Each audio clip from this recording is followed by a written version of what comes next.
One night, when I was 17, I went clothes shopping at Walmart. I entered the fitting room to try on a couple of pairs of jeans. After trying on the first pair, I walked out of the fitting room to break them in a bit, strolling around the clothing department. Once done, I switched back into my original pants and decided to purchase 3 pairs of the jeans I had tried on. At the self-checkout, I noticed a man staring at me. He appeared to be in his early 40s, tall at about 6'3", with a slender frame, short black hair, and a creepy grin that resembled a demon straight from hell. Trying to ignore him, I completed my checkout and headed to my car. I drove home, and about 2 hours later, at around 11:30 p.m., I received a text from an unknown number. The text read, "Hey, did you see me at the self-checkout at Walmart a couple of hours ago?" I asked who it was and another text came in saying it was the same guy that was staring at me at the self-checkout. I then texted him back asking, "Oh hello, where did you get my number from?" He said that he saw it in my open wallet when I was in the fitting room, and he said he just wanted to say hello. As you can imagine, I was pretty creeped out by this. I was just like, yeah, alright then. He said he wanted to get to know me because I seemed cool to him. Even sent me another text saying that those jeans that I was wearing made my bum look hot, and he asked me to send him a picture of me in my underwear. I was disgusted. I told him I was a 17-year-old guy. He then said, "It's alright. I'm really into people your age, just send me one picture of you in your underwear." I told him no, and that he shouldn't be flirting with a minor because I was only 17 at the time. He told me he was gay, and he told me to also send him a picture of me naked. I told him to go himself, and I told him he's a pervert for asking a 17-year-old dude for nude photos and photos of me in my underwear. He said that he knew where I lived and he would come to my house and strangle me if I didn't send him any of the photos of me naked or in my underwear. I went to go show the text to my mother. You saw all of the texts and she was furious. We then got in the car and drove to the police station to file a report. We showed them the messages and they printed them off as evidence. They tracked the guy's phone number and it was confirmed to be the same exact guy who gave me that devilish grin at the self-checkout at the Walmart.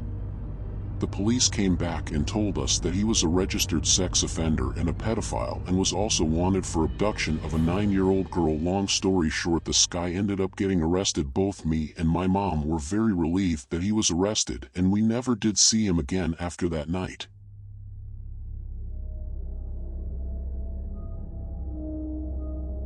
This incident took place just a few months ago while I was shopping at my local Walmart. As a younger adult female with a Walmart conveniently located just under 10 minutes away from me, I often frequented the store. One night, after finishing work, I decided to stop by Walmart to purchase new wireless headphones since mine had recently broken. It was nighttime, and upon entering the store, I noticed that it was relatively quiet. I made my way towards the back and middle of the store, where the electronics department is situated. However, about halfway through the store, I realized I had to use the bathroom. Knowing that most Walmarts have restrooms in the back, and those are typically less crowded than the ones at the front, I continued walking towards the rear of the store. Eventually, I located the restrooms and went inside. I had only been in the bathroom stall for a brief moment when I heard someone entering. The footsteps approached rapidly, then abruptly halted just outside my stall. From below, I noticed the person's large shoes, seemingly men's shoes. Although I couldn't see the individual through the crack in the door, I heard a loud whisper, unmistakably a man's voice. He asked if I would let him in, and repulsed, I firmly declined. Undeterred, he asked again, emitting a brief laugh before attempting to open the locked door. I sternly told him to go away, and thankfully, he finally retreated. I left the restroom shortly after, feeling uneasy, and returned to the store. The bathrooms were adjacent to the electronics department, so I walked over to explore headphones. The specific ones I wanted were the same as my previous pair, but they were locked in a case. Seeking assistance, I approached the man behind the electronics counter. However, upon closer inspection, I noticed he wore the same shoes as the man from the bathroom encounter. Instantly unsettled, I hastened away from him as soon as he unlocked the case. After purchasing the headphones, I left the store. Once in my car, I called Walmart to report the incident. I'm uncertain of any subsequent actions taken, as I avoided that particular Walmart until recently. Fortunately, on my return visit, he was no longer present.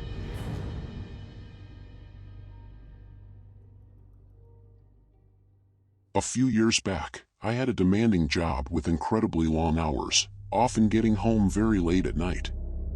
One particular night, I left work feeling so exhausted that I could barely keep my eyes open. As I embarked on the drive home, about 10 minutes in, I realized I wouldn't make it without risking falling asleep at the wheel. Deciding to take the next exit, I remembered there was a 24-hour Walmart nearby. It was well past 2 a.m. when I arrived. My intention was simple, to stroll around for a bit, wake up, and perhaps grab an energy drink or something caffeinated. Upon entering the store, I noticed only a handful of customers near the front, along with some employees. Aside from them, the store appeared almost deserted. I meandered towards the back, gradually regaining alertness. However, I soon sensed someone walking closely behind me, uncomfortably close. Coming to a halt, I turned to find a man barely 5 feet away, staring at me with an expressionless face. He stood around 6 feet tall, clad in a brown suit jacket and a brown turtleneck. After a moment, he pivoted and walked away, disappearing into a nearby aisle. Continuing to explore the store, the unsettling man reappeared shortly after. Determined to address the situation, I turned towards him and asked, "Can I help you?" Yet again, he swiftly changed direction and walked away. Feeling a bit unnerved, I decided it was time for me to leave. I grabbed an energy drink, checked out, and, now more awake but still uneasy, headed back to my car. The man's peculiar stare lingered in my mind, but I managed to drive home without further incident. If only the story ended there. Unfortunately, it doesn't. I reached home and, exhausted, fell asleep almost immediately. However, an hour or two later, I was jolted awake by the loud rumble of a truck engine. Peering out of my bedroom window to the street, I spotted a truck parked in front of my window. In the driver's seat was the same man, still wearing that blank expression. As soon as our eyes met, he screeched his tires and sped away.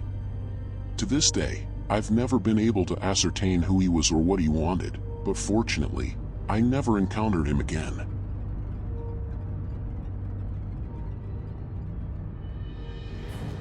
This incident took place several years ago. I used to frequent Walmart quite often due to its convenient availability of various products. During a work conference that lasted about a week and was located approximately 10 hours away, I found myself away from home. Once the conference concluded, I began the drive back. It was late at night, and although I was prepared to drive through the night, my car needed fuel. At the next exit, I stopped to fill up. Feeling hungry, I noticed that the convenience store at the gas station was closed. In this small town, there wasn't much to offer, but across the street, there was a Walmart. However, this particular Walmart struck me as peculiar. It didn't resemble the typical Walmart building. It seemed smaller and almost as if it had taken over a previous store's location. The parking lot was quiet, with just a couple of cars. To confirm its operating hours, I checked Google Maps, and indeed, it claimed the store was open. Given that it was around midnight, I found this surprising, but I parked my car and entered the store. As I slowly walked in, I didn't really know what I was looking for, but I guessed just some type of food. As I walked around inside, I didn't notice anybody else. The inside of the Walmart looked, for the most part, like a regular Walmart, but at the same time, a lot different. It was much smaller inside and arranged differently than most of the ones I had been in. Still, not a big deal though, and I tried to find something I could snack on. As I walked around, I didn't see anybody else in the store at all. It seemed a little bit odd to not even see a worker, but then again, it was midnight in a small town that I had never been in before. I had made it to the back aisle and was looking around when I heard the noise of someone walking. They entered the aisle from the far side from where I was, and I noticed it was someone wearing one of those horse face masks that cover a person's whole head. I looked, and it startled me at first, but then I chuckled. I guess it was some guy pranking people late at night. He stood there looking at me, then walked away. I told him it was very funny. I finally found a couple of things and picked them up. Then I headed to the front of the store. As I did, I noticed another person walking by, also wearing a horse mask. I thought maybe it had to be the guy's friend, and they were both in on the joke. I once again smiled and kept walking. I used the self-checkout and paid for my things, all while not seeing a single employee. As I was almost done, I saw another two people emerge from behind one of the check lanes. They were both wearing horse masks as well. By that time, I got a rush of fear running through my body. I didn't know what was going on, but it didn't really seem like a joke to me anymore. Upon receiving my change, I looked back and noticed the other two individuals in horse masks staring at me from the back near the aisles. Suppressing my fear, I calmly retrieved my receipt and walked away, heading towards the exit. As I approached the doors, I hoped not to hear any footsteps following me. To my relief, there were none. However, upon reaching my car, I noticed a new vehicle parked next to mine. Despite my efforts to ignore it, I couldn't shake off the unease. I quickly unlocked my car, got inside, and as I did, I glimpsed a horse mask popping up in the driver's seat of the adjacent vehicle. The shock nearly gave me a heart attack. Without wasting any time, I pressed the gas pedal, leaving the city and heading back to the freeway on my way home. Even after arriving home the next day, I couldn't help but wonder about the bizarre events at that Walmart.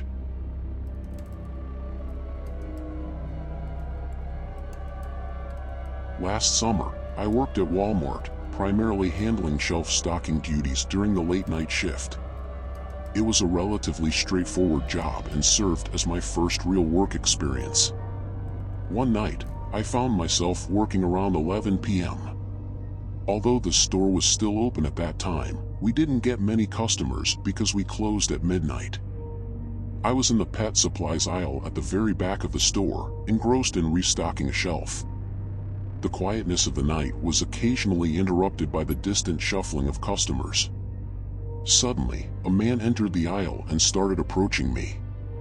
I wasn't particularly fond of customers approaching me with questions, but I always aimed to be helpful.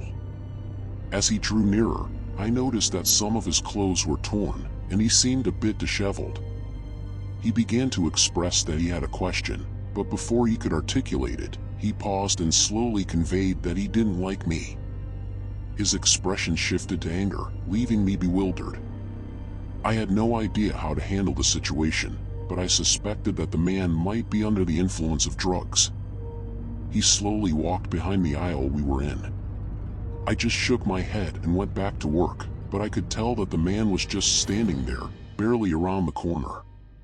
As I took products out of boxes and placed them on the shelves, I noticed out of the corner of my eye the man stick his head around the corner for a second and then go back. He still had a very angry look on his face. I did my best to ignore him and figured that he would walk away soon enough. About 5 minutes passed by, and as far as I knew, he was still there. Then out of nowhere, several items came flying off the shelf near me, as if they had been pushed from the other side. Now, this annoyed me. I said in a firm voice to the man that he should just get whatever he came here to get and leave. What he said in response was that he was going to get me, and then he called for me to come around the corner to the other side. I ignored it and started to pick up the items that fell. He called out a couple more times for me to come out, but I just ignored him once again. About a minute later, I heard the sound of more people in the aisle next to mine. It sounded like 4 or 5 men were suddenly in the aisle. I decided to walk over and look and saw several police officers starting to take the man away. One of the officers walked over to me, and I asked him what happened. He told me that the man had assaulted somebody in a nearby restaurant a few blocks away in a seemingly random attack and then fled. He was found at the Walmart, and it seemed like he was going for me next.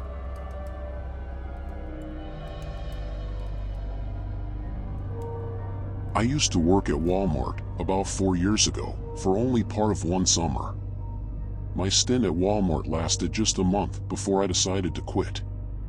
This was the shortest duration I've ever held a job, but it simply wasn't the right fit for me. I wouldn't have taken the job, but I needed the money at that time. My initial responsibilities included working near the self-checkouts. I would stand by one register, overseeing the self-checkout area and assisting customers when needed. Problems with the registers were a common occurrence, such as unexpected items in the bagging area or accidental double scans. One night, I was scheduled to work until closing time at 11 p.m. It was around 9:30 or maybe 10, and I had already been on the job for a few hours. Most of the self-checkouts were occupied. We had about 8 registers, and one was out of order. Approximately 5 people were scanning their items, and I was stationed in the corner, keeping an eye on things. I noticed this one guy was kind of looking around at me once as he walked by and again when he got to the register. He had a basket that was full of items. I watched him scan an item, then put it in a bag, then put that bag in his basket. He then scanned just one more item and did the same thing, then paid. I watched him stuff a bunch of other items in the bags and then start to walk away. When I saw this, I was angry because the man was clearly trying to steal a bunch of stuff. I walked after the man and caught up to him as he was leaving the checkout area. I said to the guy, "You know you need to scan all your items, not just 2 of them." He looked at me sort of surprised, but then his face turned angry. He asked me if I was accusing him of trying to steal and then pointed out how he hadn't left the store yet, so he hadn't technically stolen anything. Then he took his 2 bags and tossed them into a display of candy that was on sale. He said, "There, I don't even want anything from this place," and then he left the bags on top of the candy and walked out. Uncertain about the man's intentions, I decided to focus on finishing my work as closing time approached. I worked for another hour, and then the store finally closed. After clocking out, I gathered my belongings and left. Stepping into the dark and quiet parking lot, I made my way to my car. As I got inside, a bright light blinded me, emanating from a car parked directly in front of mine. The car's headlights were on full beam, shining directly at me. Soon, I heard a door open and then shut. To my surprise and unease, the man I encountered earlier was approaching my driver's window. When he reached it, he knocked on the window. Despite my reservations, I lowered the window just a crack. The man demanded that I get out of the car for a conversation, his tone filled with anger. Unwilling to engage, I asked him why. He persisted in his demand, and as he tried to open the door, I managed to lock it just in time. Frustrated, he proceeded to kick near the headlights at the front of my car. Reacting quickly, I shifted the car into reverse, backed away, and then sped out of the parking lot. Thankfully, the man did not pursue me in his car. Following this unsettling encounter, I seriously contemplated quitting my job, and the next day, I applied for a position elsewhere. Ultimately, I secured a different job and resigned from Walmart about a week later. While I've witnessed some peculiar individuals at various Walmarts over the years, this man's behavior remains one of the most unsettling experiences I've had. I'm grateful I didn't have to discover how he knew which car was mine or why he waited for me after work.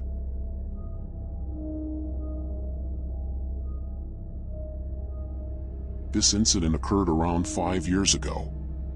It was late at night, and I needed to pick up a few groceries on my way home. Although I typically didn't shop at Walmart, given the late hour, I figured it would be the only open store. It was around 11 p.m. when I arrived, and I parked towards the back of the parking lot. There were only a few cars around, but I preferred parking farther away to avoid tight spaces. Upon getting out of my car, I noticed a man smoking a cigarette, seemingly wandering around the parking lot. He was at a distance from me, and although it appeared a bit suspicious, I didn't think much of it. I entered the store, gathered my groceries, around 5 items, and checked out, spending about 10 minutes inside. After completing my shopping, I headed back to my car. When I was about 50 feet into the parking lot, I saw the same man who had been wandering earlier, standing near my car, as if contemplating breaking in. I stopped and observed him examining my car and walking around it. It seemed like he was holding something, but I couldn't discern what it was. Contemplating my options, whether to confront him, call the police, or return to the store, I chose to do none of those. Instead, I stayed where I was and pressed the lock button on my car, hoping the sound would startle him away. Instead of running, the man glanced around and spotted me. Making eye contact, he wore a creepy smile and gestured for me to come closer. The unsettling grin on his face made me hesitant to approach, so I remained where I was. Then I saw the man start to walk towards me. I turned in the other direction and ran back into the Walmart. When I was inside, I called the police and told them what was going on. I did not see the man inside the store, so I assumed he was still outside. I didn't go back outside until the police were there. When they did arrive, my car had been broken into, but I really didn't have anything of value in there. It was just a little messed up, basically, and the window was smashed. The man was long gone, though, and I pretty much wasn't missing anything. So I just told the police what he looked like and then went home. The thing that bothers me the most about this was how the man was waving me over to him in the process of breaking into my car. It made me wonder what he was capable of.